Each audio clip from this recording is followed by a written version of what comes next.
here I've traveled there, but the place I love best is Virginia. I've traveled almost everywhere, but the place I love best is Virginia. Sir, I propose a cessation of hostilities for 24 hours, and that 2 officers may be appointed by each side to meet at Mr. Moore's house to settle terms for the surrender of the posts at York and Gloucester. I have the honor to be Cornwallis.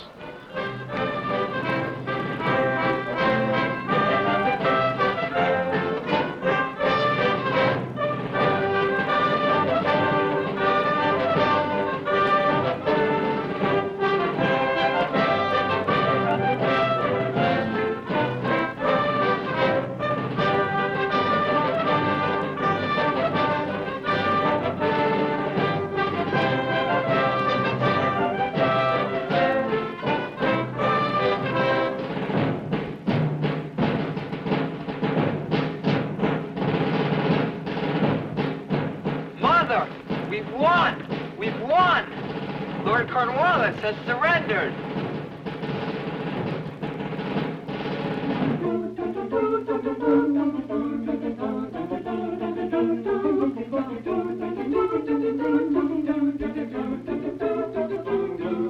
I've traveled here, I've traveled there, but the place I love best is Virginia.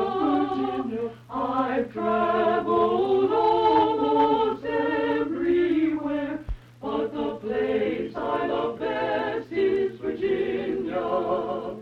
From the seas in the east to the hills in the west, the land where freedom is loved. I've traveled almost everywhere,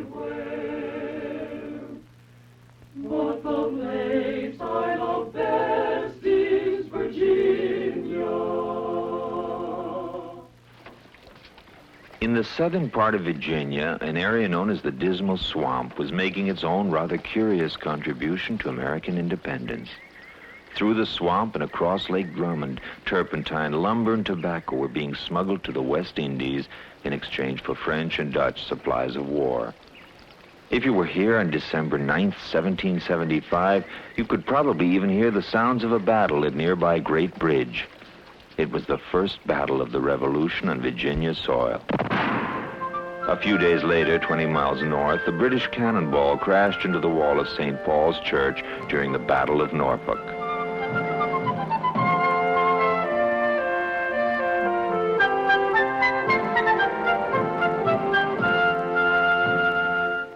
The past was prologue, and the words of those times were a forecast of events to come. It's March 23rd, 1775, and Patrick Henry is speaking in St. John's Church in Richmond. Is life so dear or peace so sweet as to be purchased at the price of chains and slavery? Forbid it, Almighty God. I know not what course others might take, but as for me, give me liberty or give me death.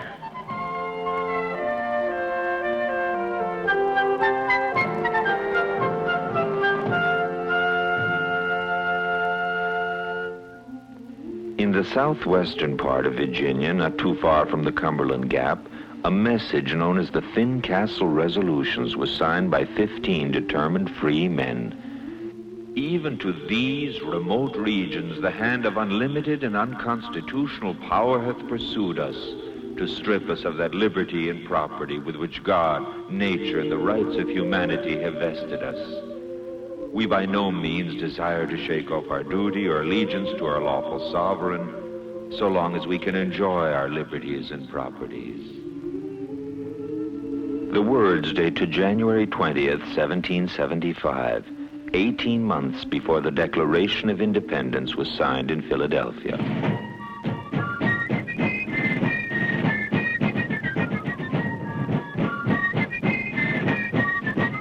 Near Cumberland Gap, the great pathway to the west, the Wythe County lead mines run by Colonel John Chiswell were supplying metal for the bullets of independence. Not far away are the springs which give rise to some of the great rivers of Virginia.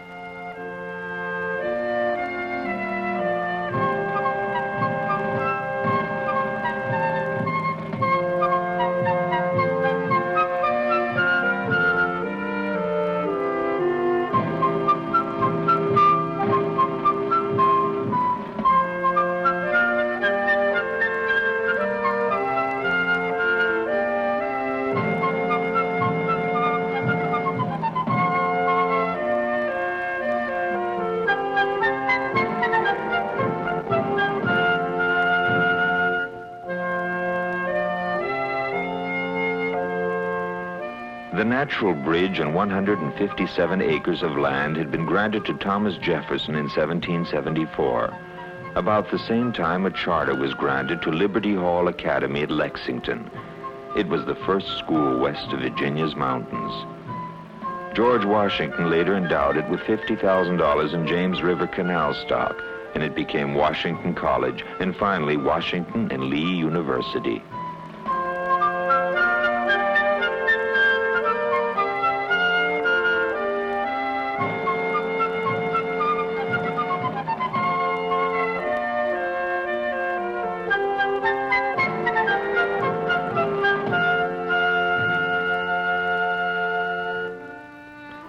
Tobacco was called the money crop, and until the Revolution, it was responsible for much of Virginia's growth and prosperity. During the war, it was so eagerly sought by French and Dutch tobacco interests that it was even accepted as collateral for credit advanced to the Continental Congress. The cultivation of tobacco resulted in the establishment of the plantation system and the large holdings of many of the prominent Virginians of the day. Men who, despite their wealth, shared a sense of social responsibility and an obligation to serve the common good that was to leave its mark on the very character of America. They were men such as Carter Burwell of Carter's Grove, a member of the Virginia House of Burgesses. It was he who built one of the loveliest houses on the James River near Williamsburg.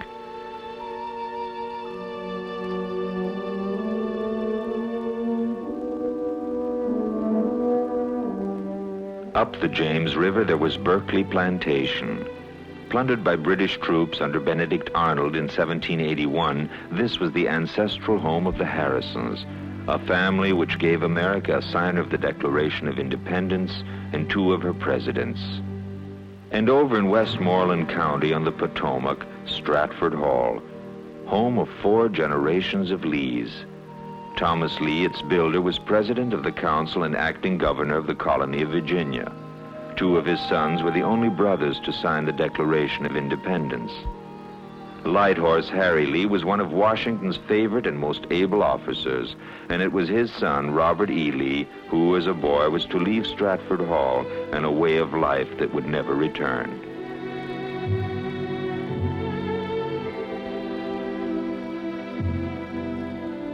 It's the end of summer, and Williamsburg's annual outdoor drama, The Common Glory, which has filled Matoaka Amphitheater with music, revolutionary speeches, and laughter, has had its last performance. Now the sets are being taken down and stored for the following year, when the founding of a nation will again be reenacted on this stage.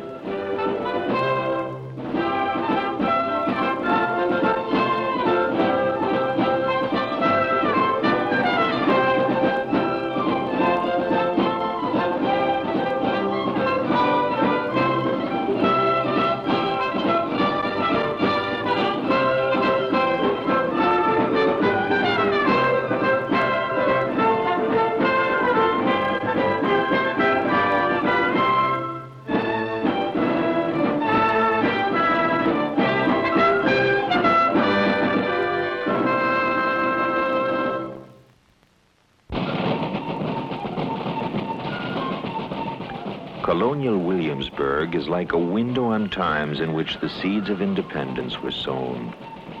At the end of Duke of Gloucester Street, you can see the Capitol, where the voice of Patrick Henry thundered against the Stamp Act, and where Governor Dunmore dissolved the Virginia Assembly in objection to its growing rebelliousness. Here you can walk the streets of a town that was built as a center for lawmaking and pleasure when the burgesses were gathered for their legislative sessions each spring.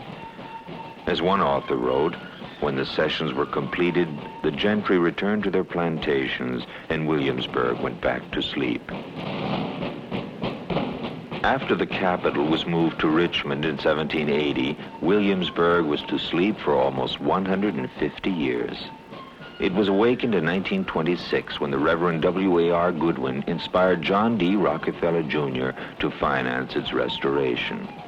Within a decade, faded and even lost buildings like the Governor's Palace stood again as portals to an understanding of the past.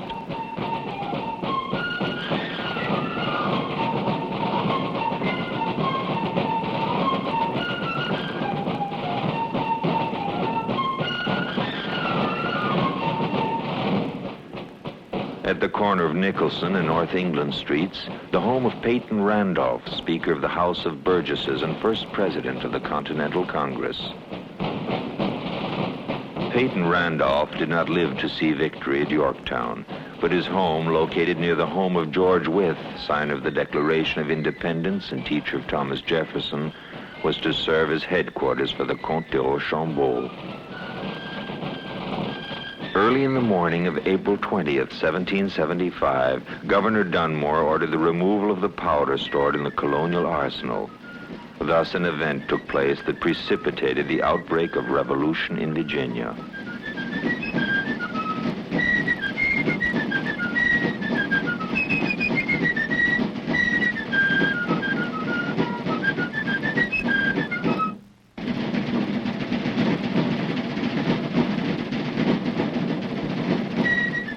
Looking towards the far end of Duke of Gloucester Street, one sees the oldest academic structure in the United States. The Wren Building has served the College of William and Mary since 1699. This modest house near Farmville was the founding site of another great center of learning. The name was Hampton-Sydney College, and the time was 1776.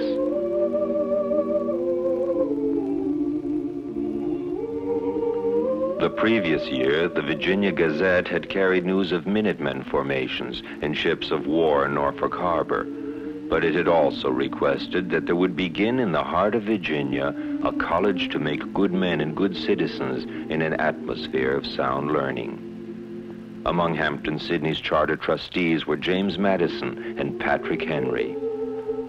Patrick Henry, in his later years, lived at Red Hill near Hampton-Sydney, but between 1771 and 1776, his home was Scotchtown in Hanover County. At one time, Scotchtown was also the house of Dolly Payne Todd, who was to become one of America's most accomplished hostesses. In 1793, Dolly, having married the 42-year-old James Madison, moved to Montpelier. It was the year that the father of our Constitution made plans for the enlargement of the mansion that was to provide a fitting background for the social graces of his wife, Dolly Madison.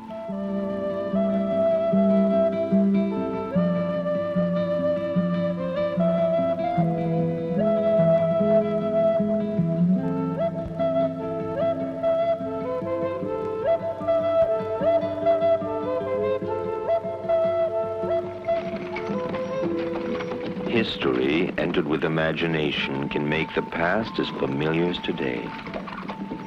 It's 1798. You're a man of Fairfax County coming to Alexandria to honor the first public birthday party for George Washington. It's being held at Gadsby's Tavern, where earlier the general took final review of his soldiers.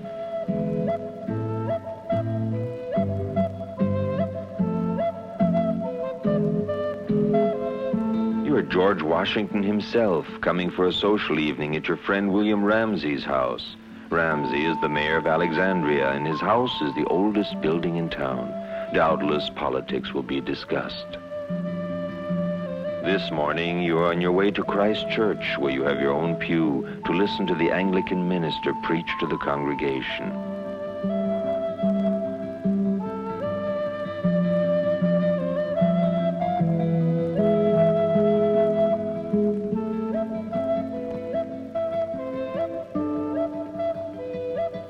It is 1755, and John Carlisle, a Scottish merchant, has offered the blue room of his house to General Braddock and 5 colonial governors. They are here for the purpose of planning a concerted campaign against the French and the Indians. Colonel George Washington is present and receives Carlisle's request to serve as an aide-de-camp to General Braddock.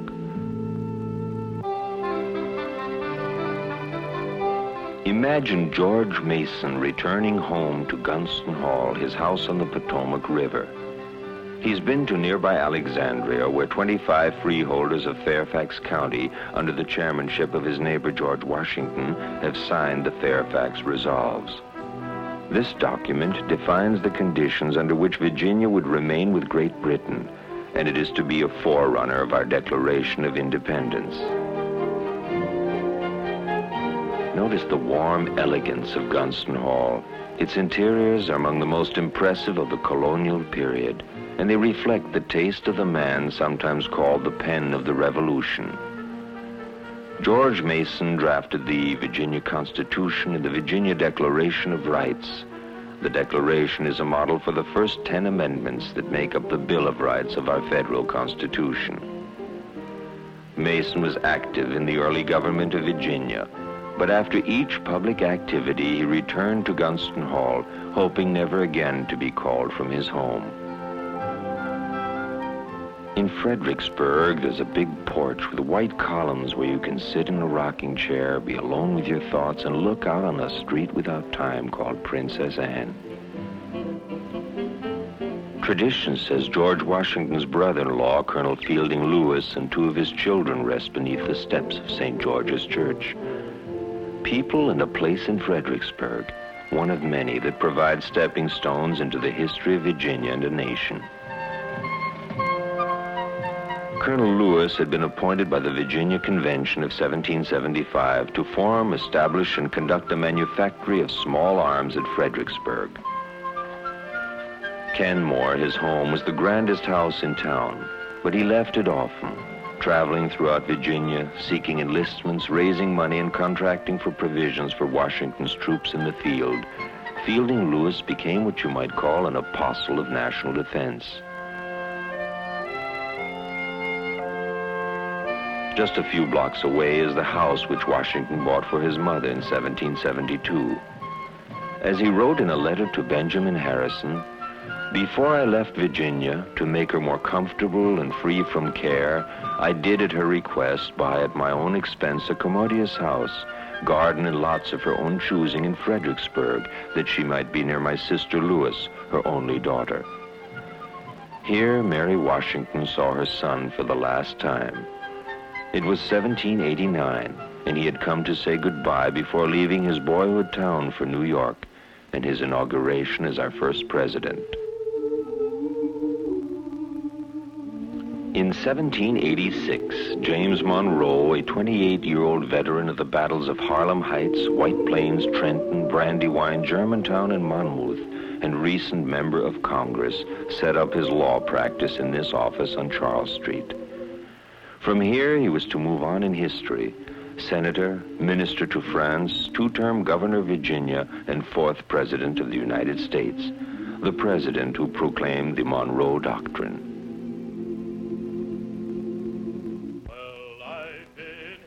On Caroline Street, there's a tavern called the Rising Sun, which they say was built by Charles, the brother of George Washington. It was the social center of Fredericksburg, and it must have been a lively spot on any day but the Sabbath, when tavern keepers were required to refrain from permitting any one person to tipple and drink any more than necessary. And if you don't believe me, well, come on and see the friendly... As Samuel Johnson wrote, "There is nothing which has yet been contrived by man by which so much happiness is produced as by a good tavern or inn." And in taverns like the Rising Sun, mind your P's and Q's meant mind your pints and quarts, or simply put, closing time.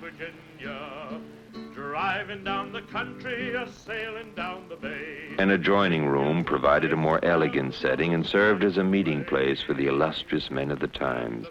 Men like Patrick Henry, Dr. Hugh Mercer, Washington, and the Lees.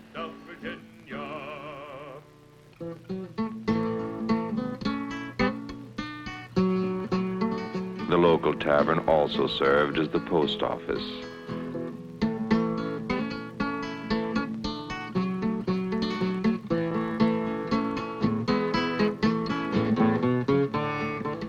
If you were a traveler, after minding your P's and Q's, you could retire upstairs. In those days, rates for lodging and clean sheets might have read 1 in a bed 6 pence, 2 in a bed 3 pence, and 3 farthings. 3 or more in a bed, no extra charge.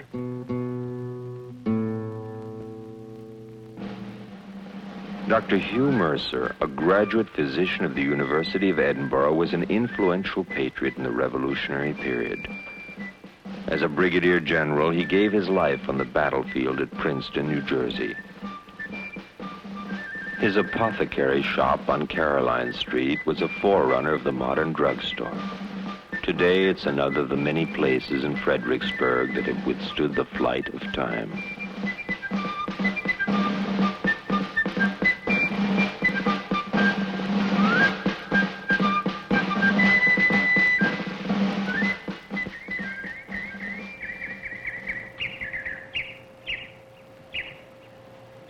April is a time of year when you want to run over meadows and feel as you did when you were 14 years old, when you knew that the long winter was over and the weight of the world and the problems of life were, for a time at least, lifted.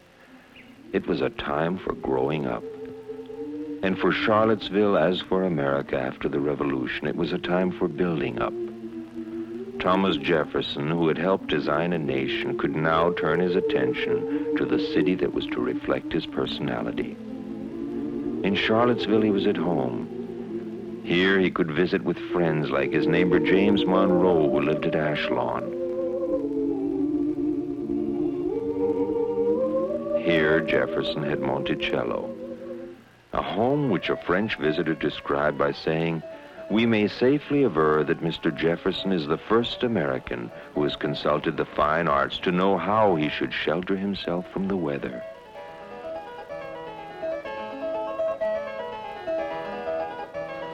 The house that he had designed and built is filled with his inventions and innovations. A revolving chair, work table, and chaise longue.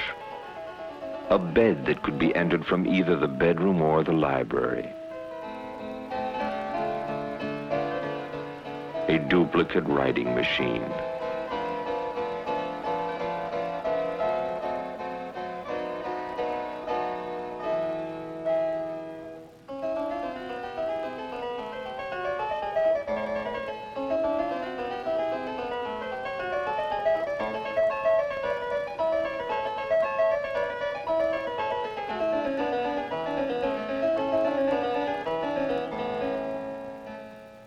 These books and mementos recall the life and style of Thomas Jefferson, who, in his own words, wished to be remembered as author of the Declaration of Independence and the Virginia Statute for Religious Freedom, and father of the University of Virginia. In June 1781, a patriot came galloping up to Monticello to warn Governor Jefferson and the state legislature that they were in danger of capture by approaching British dragoons under Colonel Bannister Tarleton. His name was Jack Jewett, and he'd heard of the secret mission at his father's tavern in Cuckoo, where the British had paused. Immediately setting out from this side of Boswell's Tavern, he covered the 45 miles to Charlottesville in time to warn and save the assembly, which fled on to Stanton beyond the Blue Ridge. The precipitation of events was about to be climaxed at Yorktown. General Lord Cornwallis decided to hold Yorktown on the York River as a British base. But a French fleet under Admiral de Grasse arrived from the West Indies and defeated a British fleet under Admiral Graves. The arrival of reinforcements was thus prevented. General Washington sped his worn troops from New York to join the Southern Army in Virginia. By riding ahead and performing one of his famous feats of horsemanship, he saw a chance to visit his beloved Mount Vernon.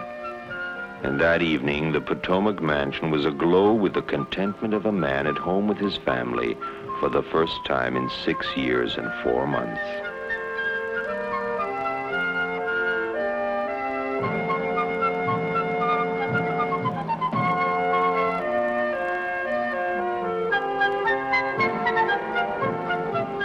On September 14, 1781, Washington and Rochambeau reached Williamsburg, where they were met by young General Lafayette. The Marquis had been maintaining a careful watch over the forces of Cornwallis encamped on the banks of the York River. Cornwallis had made his headquarters in the home of Thomas Nelson, which was heavily bombarded during the siege. Its owner, a signer of the Declaration of Independence, who generously gave all for liberty, did not live to see its restoration. But he did witness the surrender of the British and the beginning of a new nation.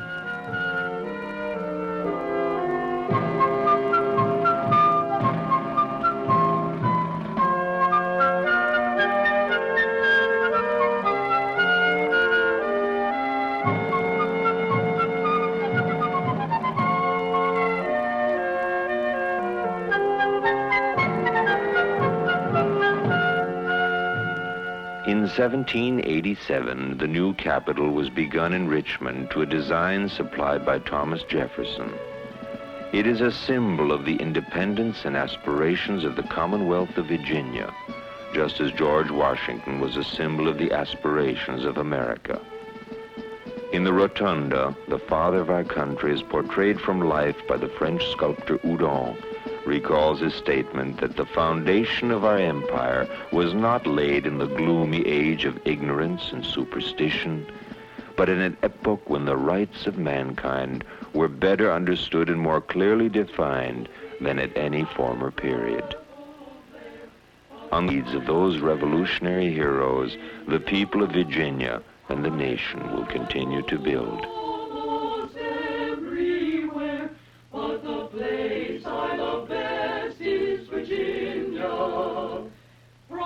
Seas in the east to the hills in the west, the land where freedom is loved.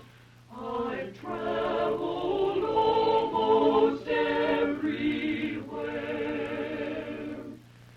but the place I love best is Virginia.